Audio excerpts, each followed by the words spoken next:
languages and continue with the most interesting language, actually.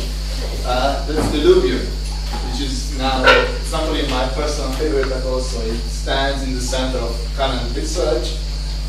Luwian, the name is a Hittite term, so the Hittite called this language Luwian. Luwi was the other, if they wanted to say that they say something in Luwian.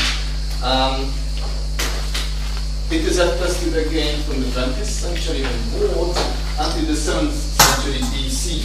So, as you can see, much later than the Hittite Empire. I will show you why. It is attested basically in two different writing systems, in cuneiform, what you have just seen, and in hieroglyphic. That's a local system. It has nothing to do with the Egyptian hieroglyphs. This is Anatolian hieroglyphic. This was invented by the local Anatolians, Hittites, and Libyans for their own purposes. You will see immediately. Luwian has at least 3 dialects. Now we're back to the map.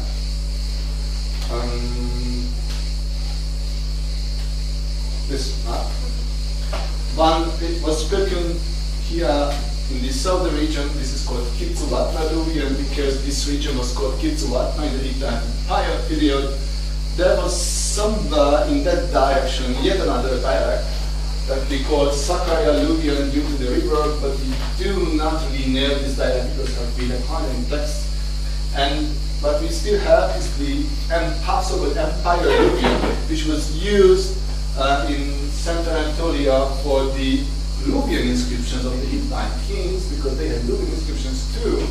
And this dialect is the ancestor of those Luwian inscriptions, the language of those inscriptions that are preserved after the Hittite Empire. After the Hittite Empire belonged to late Bronze Age, and these Luwian inscriptions are coming from the next period, which is called Iron Age, and that's why we call this language Iron Age Luwian. Now, Kitsuvatna Luwian and Sakarya Luwian are known only from cuneiform texts. Empire Luwian is known from some cuneiform words and from hieroglyphic inscriptions, and Iron Age Luwian is known only from hieroglyphic inscriptions. There is a small debate if the hieroglyphic system was invented by the Hittites and the Luwians or by the Luwians. But the structure of the system, the writing system, shows quite clearly that it was invented by the Luwians for the Luwian. So it's not for Hittite. What's the difference between cuneiform and hieroglyphics? You will just see it on the slide. Yeah, just a moment. Okay. I mentioned this Hittite-Luwian bilingualism in the Empire period, so it's in the simplifying in the new Hittite period. And this is the model of Jakovic, who actually realized the existence of his bilingualism, showing what I mentioned to you, that there were no monolingual Hittite speakers at the end of the Empire period, so say the 13th century, just those ones whose first language was Hittite and second language was Luwian, but they were using both. And there were Luwian speakers who were also fluent in Hittite, and most of the people were just simply Luwian speakers. So that this is bilingualism, but it's a kind of asymmetrical bilingualism. And as I said, after the Hittite Empire, only Luwian inscriptions are preserved. So we can conclude that only Luwian was used. How can we estimate that modern bilingualism? Because we do know who are those speakers in these two circles. So this is the ruling elite, like the king, for instance, and these are the scribes, and we know that this ruling elite was just a small layer within the society. Of course, we don't have direct evidence from about the language of most of the people, but where we have direct evidence, that is just a very small layer, very thin layer of the society, and that's why we think that the majority was speaking in Luwian. So it's more like Luwian Italian, was it? Well, in a given sense, yes, because it also was just a very thin layer of the society, but only in a given sense, because there it was really thin. Here, these elite layers and the entire administration, this is much wider part of the society. So Lithuanian was not used for administrative purposes, for instance. I'm sorry. Is there a purpose for not choosing Hittite as the high variety in society? That's a very good question. What was the reason behind not choosing Hittite? Especially because some of the inscriptions, public inscriptions, so rock reliefs, rock inscriptions of the last Hittite great kings, was in Luwian. But of course, literacy was extremely low, so it did not really make much sense, because as simple Anatolian just couldn't understand anyway, either it was written in cuneiform Hittite or in Luwian hieroglyphs. Still, there are scholars who argue that since these Luwian inscriptions were written in hieroglyphs, so in the local system, it was a kind of strengthening the local identity. And because it was connected to the Luwians, it was a kind of strengthening the relationship between the ruler and the population. But this sounds a bit too modern for many scholars. And beyond that, we just don't know what was the reason of choosing Luwian instead of Hittite, when Hittite was still alive.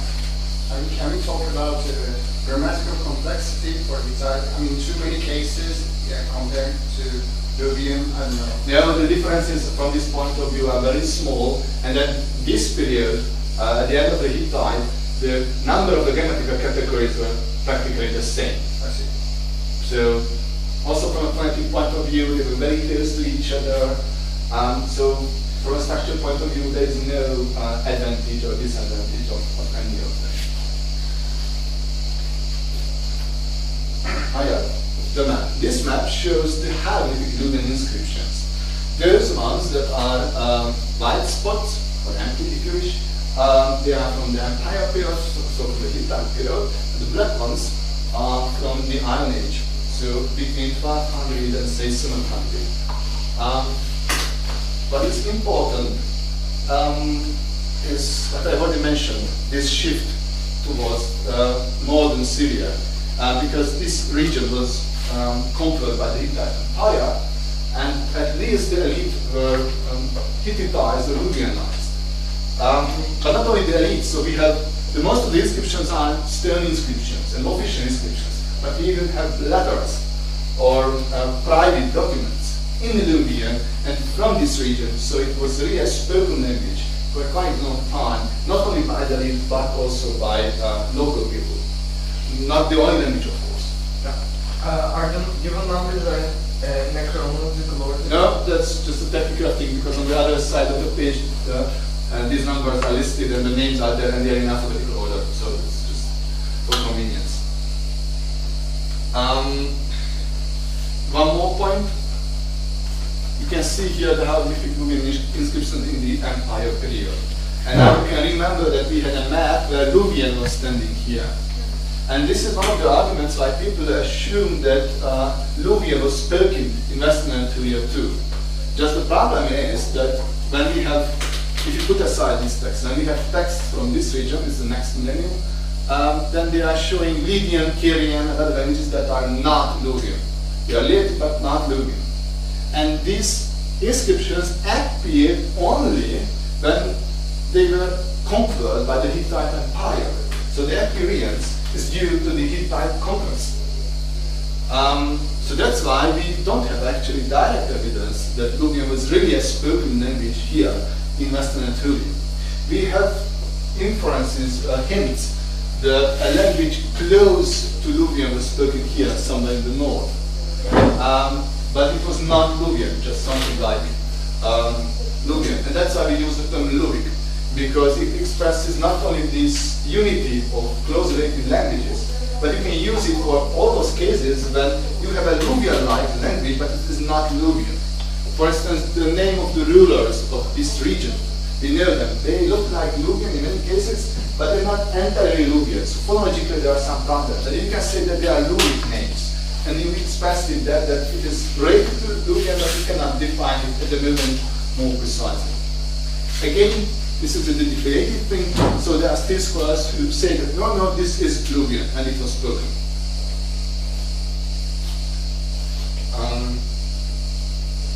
Go further.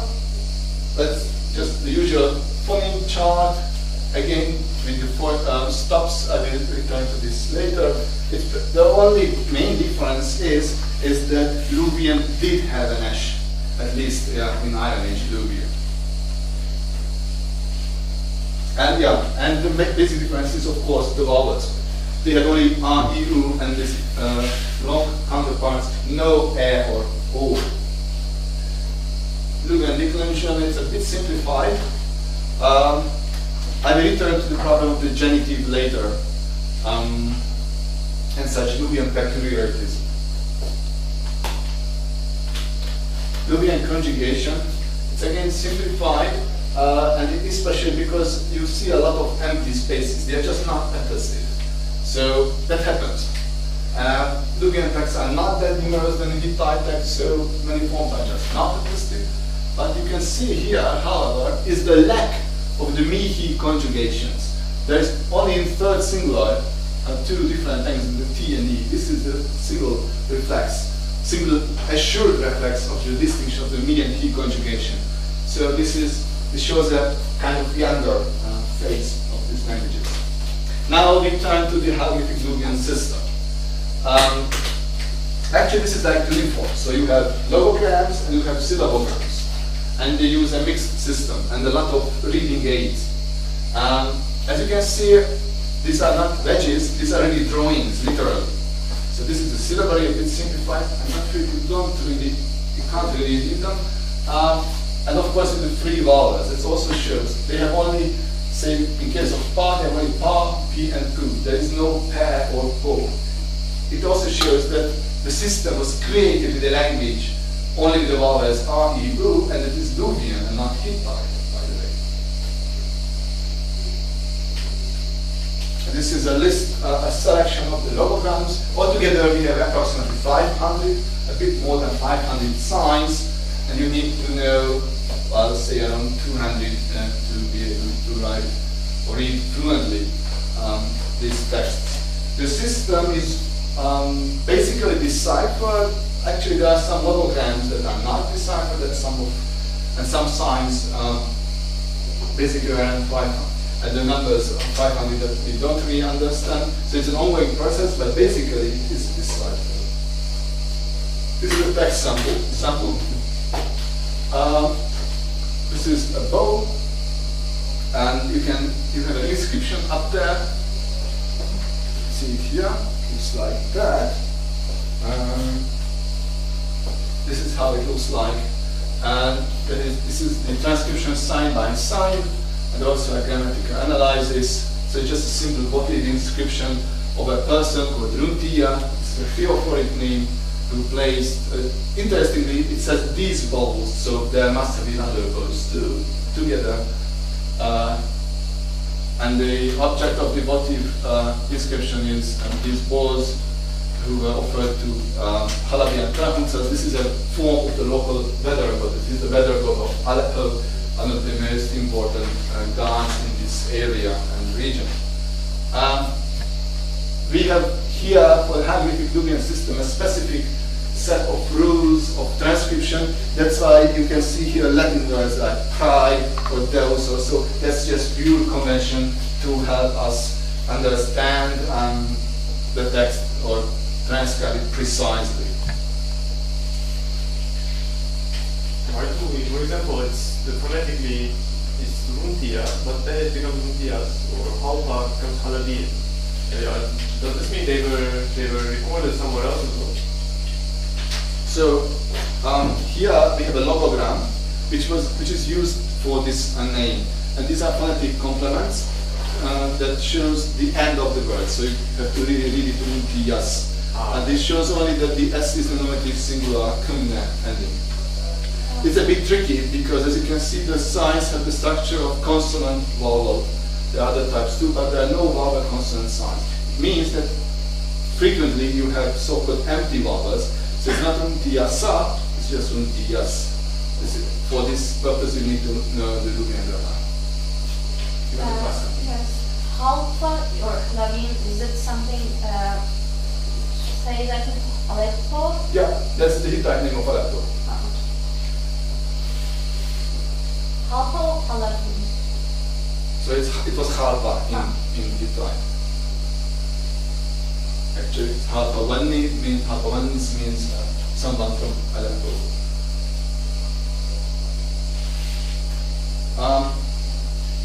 From Hittite, we have every type of text.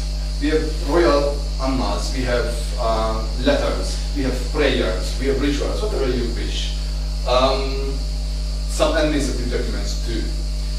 In Luwian, this is more restricted. Basically, what we have is royal inscriptions, building inscriptions, votive inscriptions, and gravestones. But sometimes we have some administrative texts and even private correspondence too. And in such more private or more administrative texts, it was not only stone that was used, but basically it was not the stone that was used, but everything else. Lead strips, for instance, because they are soft enough to write, at least with a pointed stylus upon it, or even muscles were used. Paraik, this is what we can discuss quite quickly. It's again a Hittite term. Para is a region, somewhere in Paphlagonia, and scholars tend to believe that it's somehow related, the two terms, Para and Paphlagonia, but as you can see there are some phonetic discrepancies that are not solved. There's also a region called Blaini, also in that area, that might be also connected. We do not know. Actually, what we know from Paraik is just some ritual texts that were preserved in the Hittite archives in cuneiform, hardly anything more. And during this period, so during the period of the Hittite Empire. Again, just to have inventory from every language, we have it from Paraik too. The interesting thing in Paraik is that in some words, a G appears, but the same word appears sometimes without this consonant. We don't really know the phonetic interpretation of this consonant. Paraik morphology is basically quite similar, just many cases and categories are simply not attested. There's a Paraik text sample too. It's a quite boring ritual text describing the pastries that were used during this ritual, and of course there's a lot of discussion with the exact meaning because you have just hardly any ritual text. It's about a pastry called Vishta. This is one of the best translations, that's why I quoted this in German. So it says that there is a good portion from the pastry called Vishta, and there is a pastry filled with apple, not really fun, and then there is also one which is containing honey. And which one is the best for you? You should eat a lot from that. Yeah, it's funny, but when you have only such text, and you give you something like this, then it's not that funny. Now, these are the second millennium languages, at least partly because Luwian goes down also the first millennium until 700. Yeah, I did not mention that, I just did that for a moment. This dating is conventional around 700 because we have some inscriptions that may date from a bit later, from the early 7th century. So say 680, we do not know. The last assured so-called Neo-Hittite or Luwian king is 641. So it may happen that we will have inscriptions from the first half of the 7th century too. And actually you can even argue that there are even later kings. So the 700 is currently a kind of common opinion, but good to know that probably we have some later inscriptions too, even though they are not that late. Lydian. This is a classical name, so Greek authors call the region. Lydia is language spoken there. Lydian, actually we are in Lydia currently. The origin of the name is debated. Some scholars argue that it's a Lydian continuation of the term Luwian. This is phonologically possible, by the way. The question is why would they call themselves Luwian? This is what we do not know. It's attested approximately from 700 until the 2nd century BC. in logically in India, and they have their own alphabet, which looks like this. And you can see the consonant and vowel system. I have to add that these, you can see here different transcriptions like t and t, they are quite approximative. So we know, basically what we know is the origin of these consonants, and that's why we try to guess what was the exact pronunciation. And also we have some Greek transcriptions. That's an ongoing debate. And we have cases like, which is transcribed here with a Greek nu, and you don't really know what is the difference between an N and a nu. If you go back, so this is of course Lydia. So it's exactly in the region which is supposed to be Luvian in the second millennium, and this would of course explain why Luvian, the term may continue Luvian. But this is not assured that Luvian was spoken here. Lydian is not the daughter language of Luvian. This is what you already know. I showed you the internet classification. So it still doesn't make sense actually. What's the date for this now?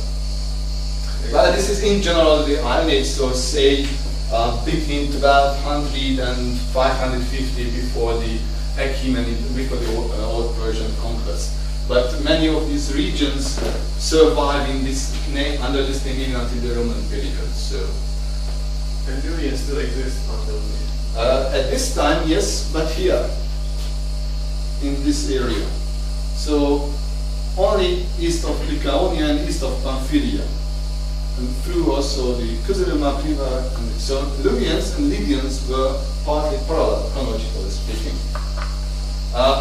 But there was a huge territory in between with other languages. And did the Greek penetration start already? Or? Yeah. So at this time, yes. So, of course, here on the western side and until here, Pamphylia, and actually also inside this here.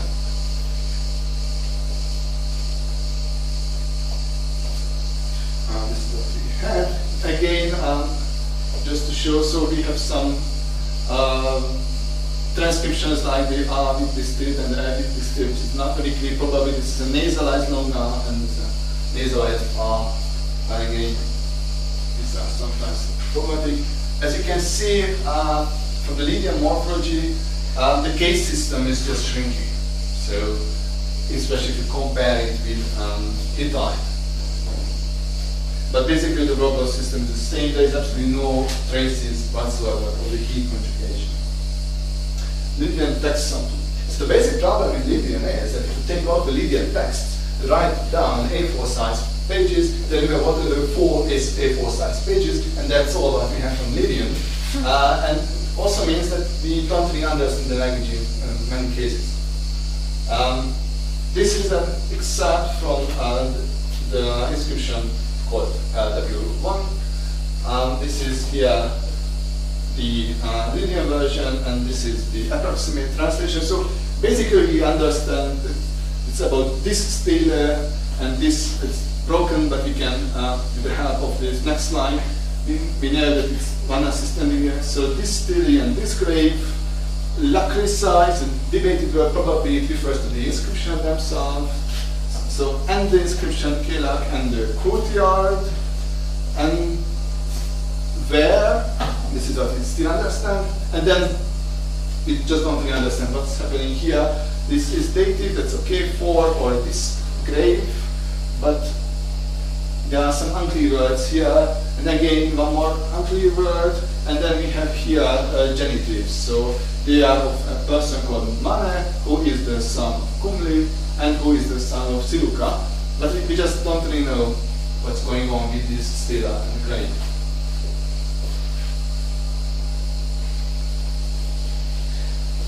Lycium, that's a very ancient, And concerning that, like Lydian text, there were no voice consonants in Lydian, yet there were consonants, voice consonants.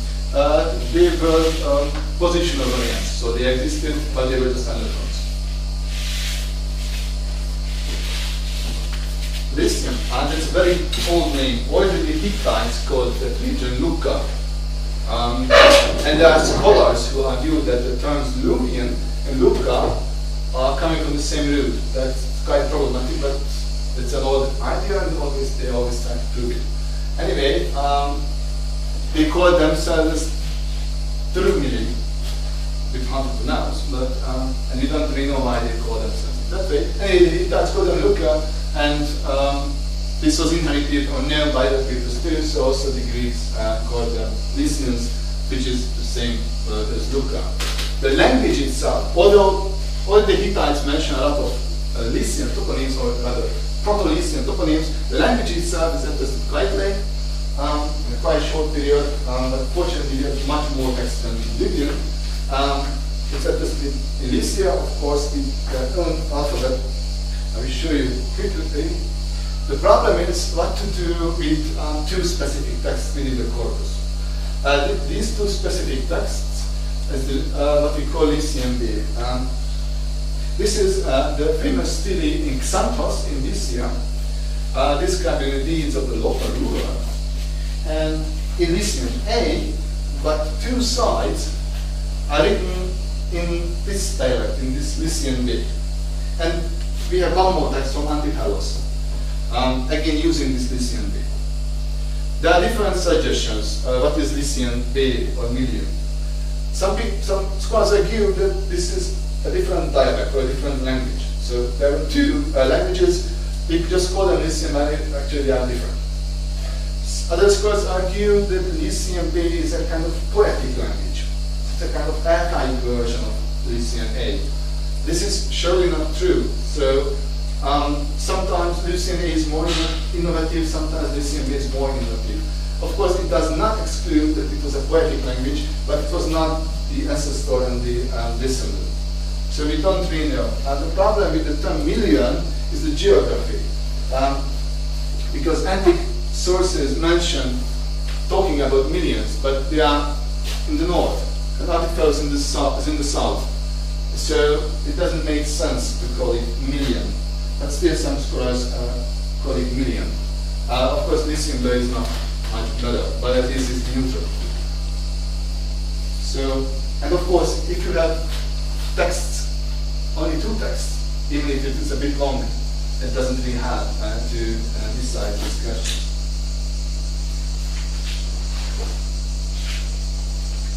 So again, the map. So we are here in Lycia.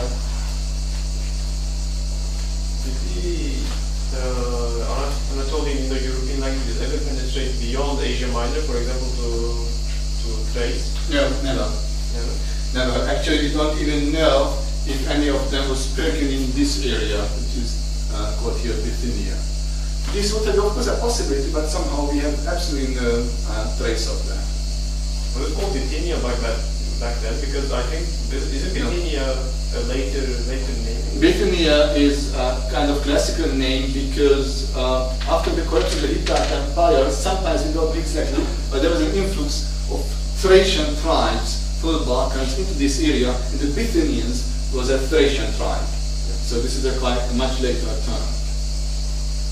So, but then we see Thracian language in Asia Minor. Well, we don't have inscriptions. We do know that Thracian was spoken approximately in this area. So we have a lot of Thracian tribal names, and it's clear that they came from the Balkans. But we don't have Thracian inscriptions. Also Galatian. Yeah, it's somewhere here. But we don't have Cretan inscriptions either. We have a lot of names actually. This phoneme inventory also contains some interesting fricatives. And again, some of these signs are just approximate transcriptions that you can see here too.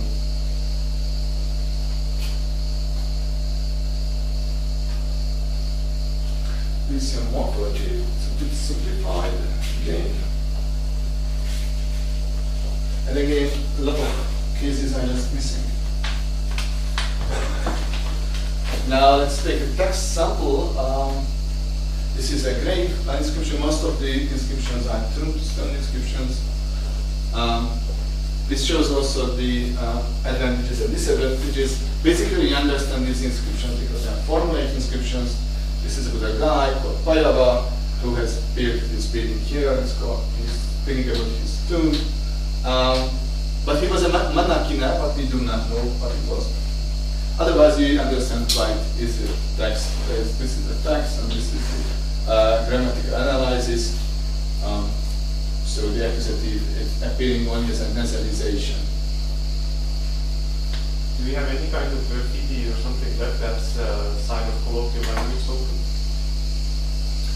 Not from Lycia, from other areas, yes, but you can assume that the gravestones are written in the local spoken language and not in the language of the elite. But then, don't you have to know the cuneiform or the hieroglyphics? So isn't that entitled to only to the elite? How can they write it? But these have alphabets. Otherwise, actually, basically in all cases, we have really private documents, or either private documents or graffiti in case of one Anatolian languages that show that they were really spoken as a vernacular language too.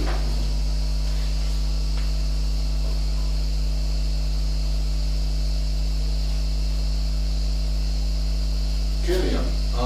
This is a Greek term, but similar terms appear all around the ancient Near East, and probably because it is based on their own name, which was probably something Kar or Kars.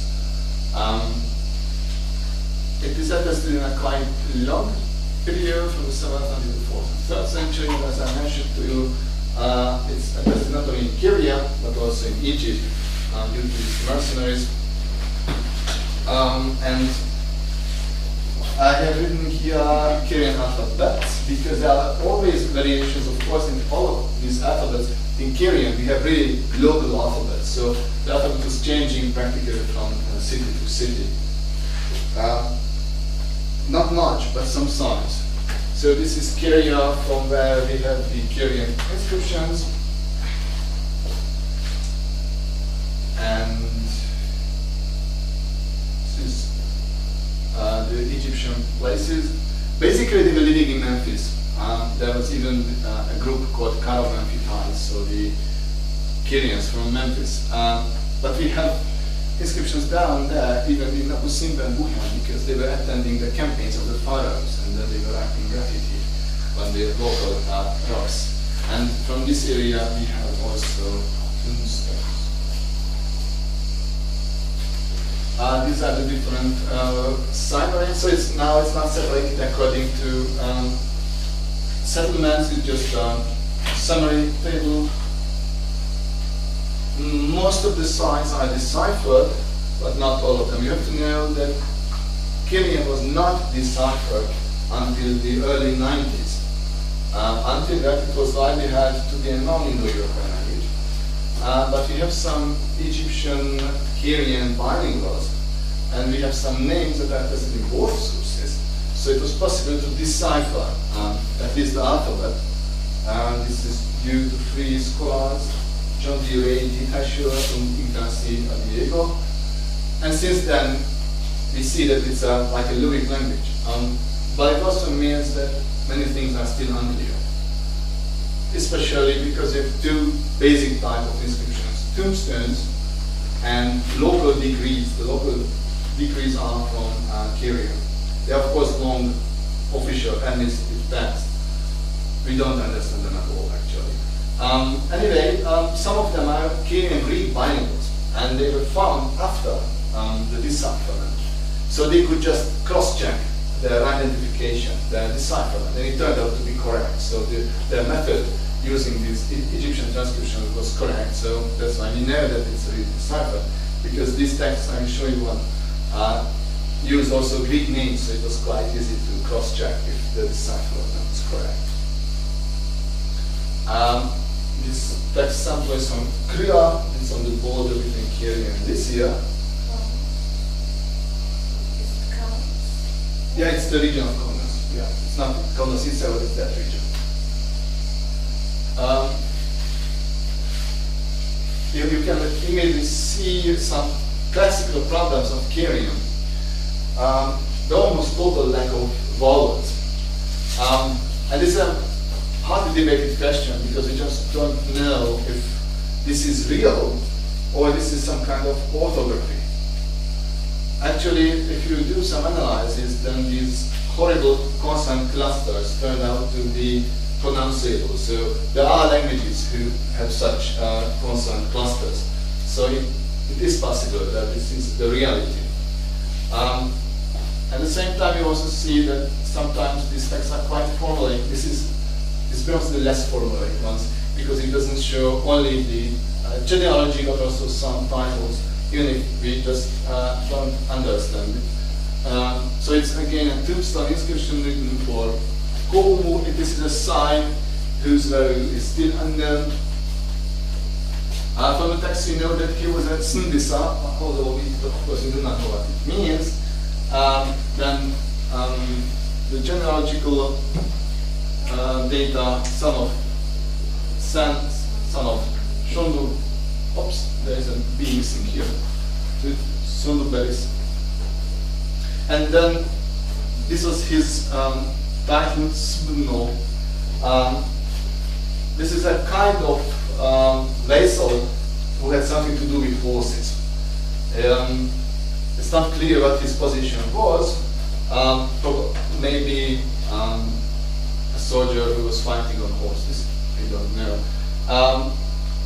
There is also an alternative explanation that it has nothing to do with the horse and such things, but the word here is no, which would mean son, but this is not for sure. Anyway, so this is his title, and then after Norilams, it means something that you don't know what. So, but it's not about this genealogical relation, then we know quite few. Not independently from the fact that the texts appear frequently, but not always in continuous script, so so-called scriptura continua.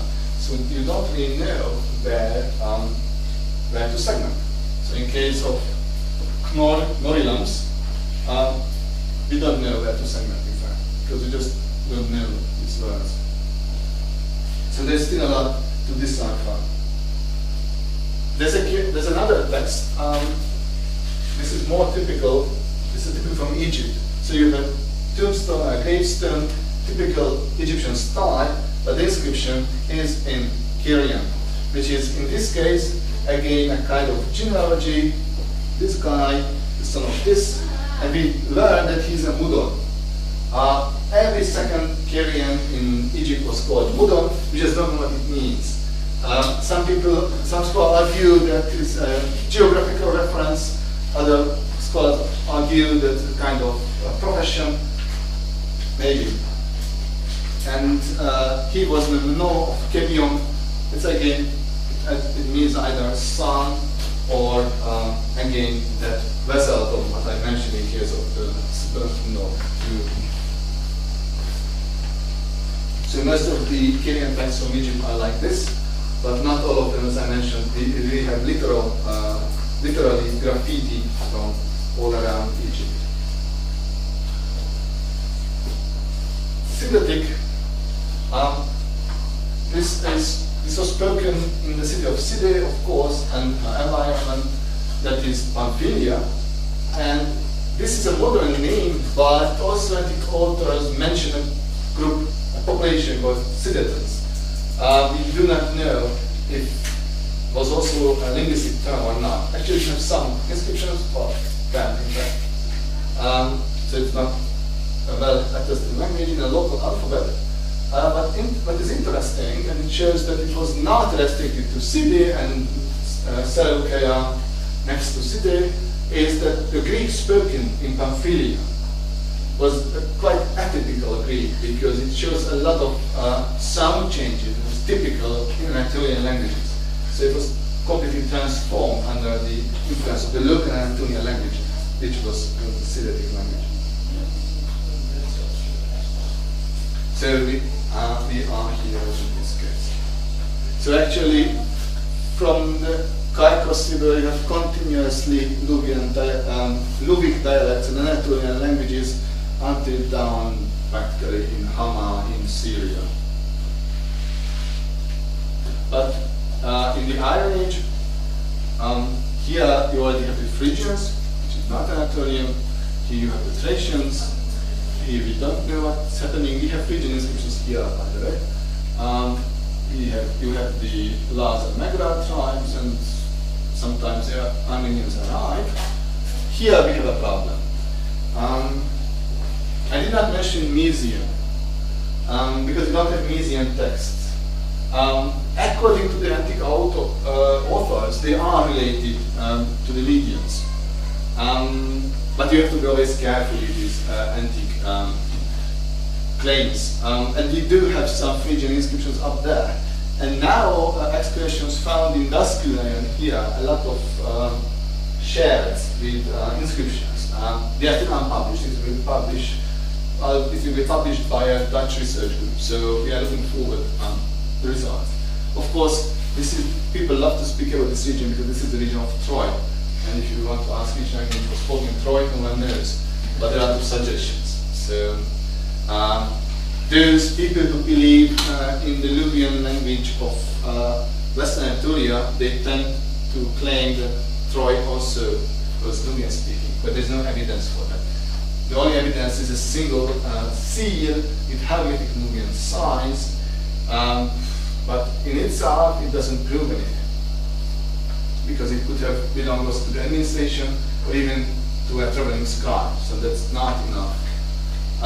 There are even people who claim that it was Etruscan, of course, those who believe in the Anatolian origin of Etruscans, but again, there is absolutely no proof for that.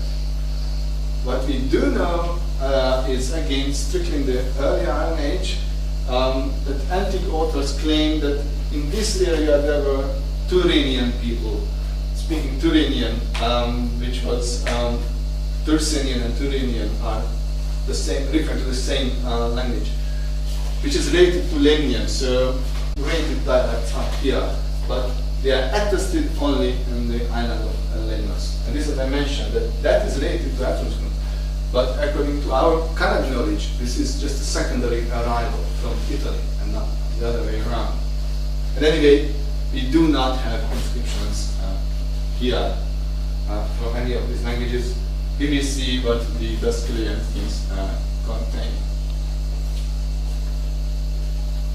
And by the way, just to complete the picture, there are scholars who argue that Mysians are actually a Balkan tribe arriving together with the Bithynians, because, and that's the only single argument for that, we know that a group of the Dacians were called Moisi and Moisia, or Mysia, province at the Danube. So they make a connection between the Mysians, the Moisians, although they can't explain the difference in the vocalism, they can't explain the antique authors, and they can't explain the distance. Anyway, they sound similar. This is the Cyrillic alphabet. As you can see, there are some very serious problems with the transcription already, and now we have a completely new suggestion from an Austrian research group who are preparing a new handbook of Cyrillic inscriptions. This is a text sample. It's a guy, Apollonius, son of Apollodorus, grandson of Apollonius. This is a votive inscription because it says for all the gods. We know it because it is a Greek part too, and it says for all the gods.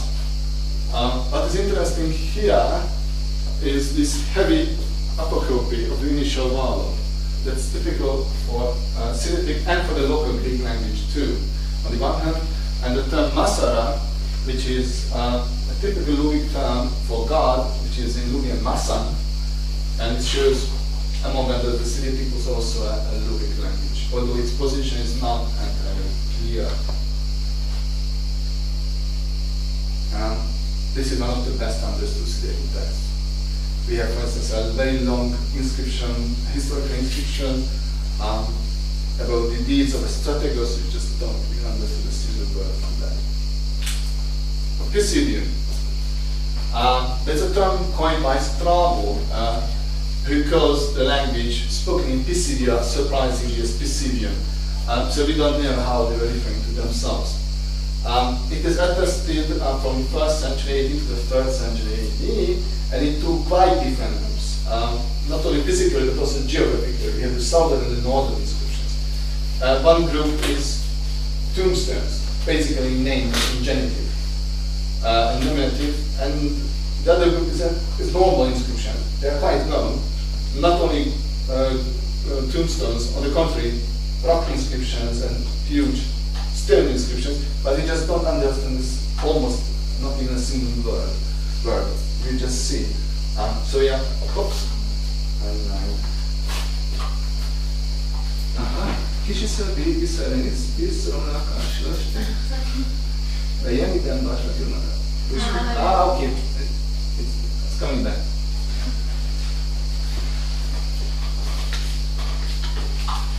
Just refreshing something. 5 minutes still nothing. So I'm afraid this part is not.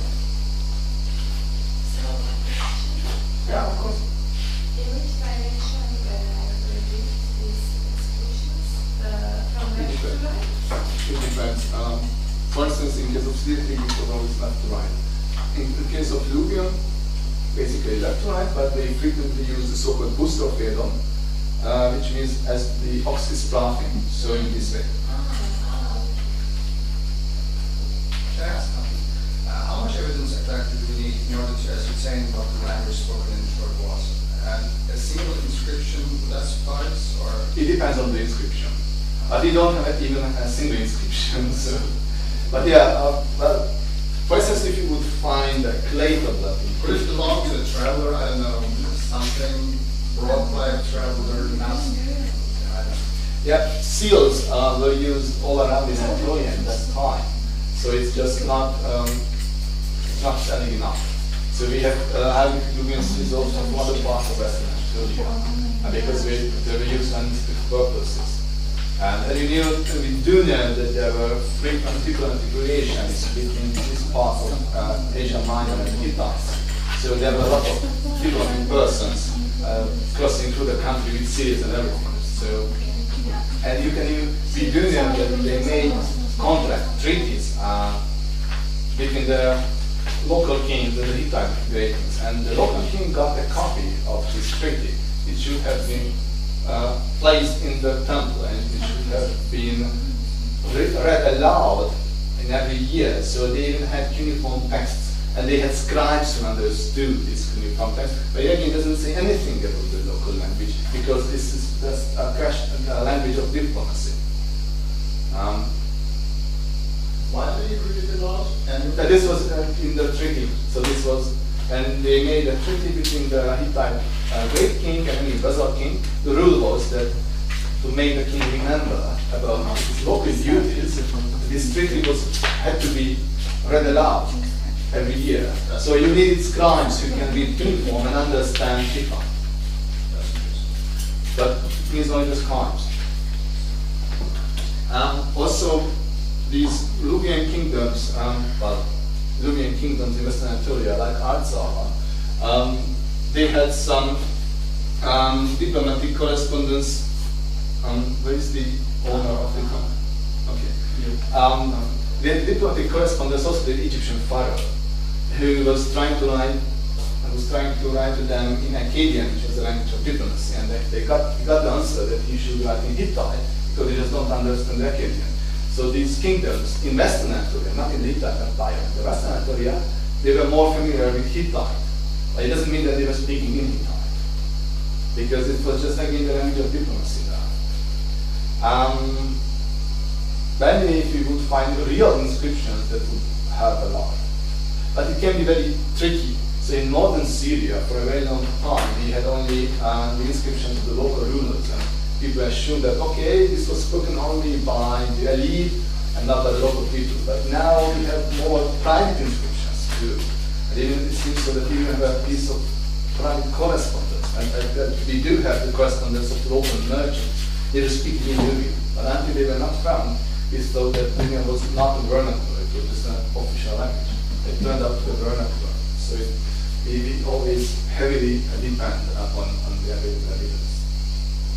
And from Troy we don't have too much because the center of the site was destroyed when the Greeks were building the temple of Athena. So actually the archive, everything was standing there, it was just destroyed. So there are quite small chances that we ever find any written text, although we know from Hittite text that they were using cuneiform, or at least they had scribes who could use cuneiform. Yeah, I think we'll break because I can call the professor from my home. Just Yeah. all right. So maybe we can do a small break as well, and then we can start the last session, if that's okay.